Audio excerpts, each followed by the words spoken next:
This way? Yes. Yes. Okay.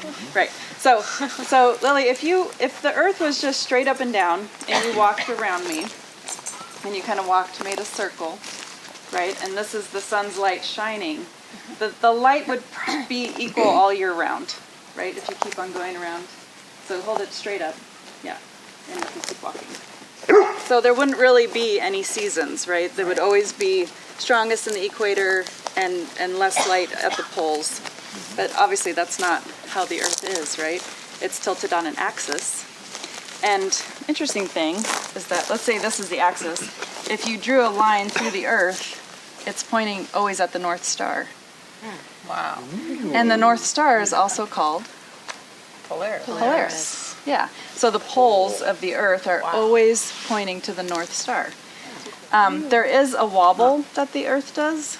It takes 26,000 years for that wobble to be completed. So at 13,000 years, I think the poles point at Vega. And then, but let's just say we're pointing, so there's, every 26,000 years it completes a wobble. But for now, we're pointing at Polaris. So let's say that pine tree is north, and it's always going to point that way, correct? Okay, so we can, if you want to just hold that. So it's tilted.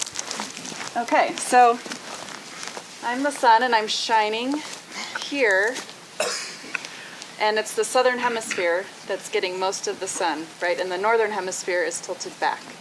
So in the northern hemisphere, we would call this season Winter. Winter, right. So winter.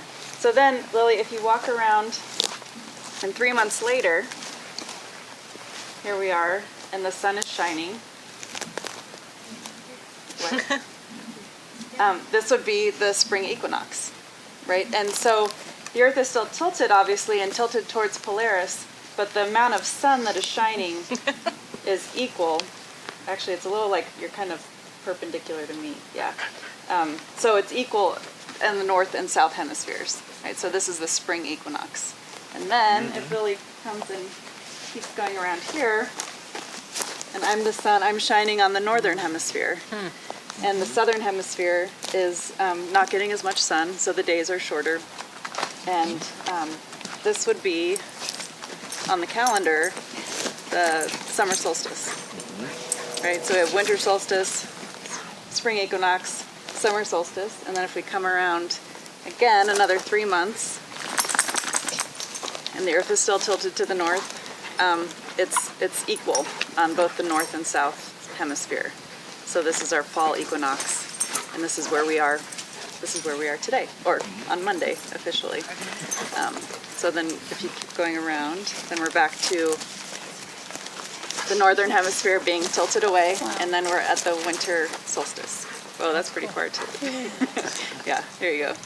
Yeah, so it's one of those simple but kind of profound things that we don't always, we kind of forget how that works, and we know the Earth is tilted away from the sun, and then maybe it's tilted towards the sun, but it's just sort of interesting to remember that the Earth is always on that axis pointing at Polaris.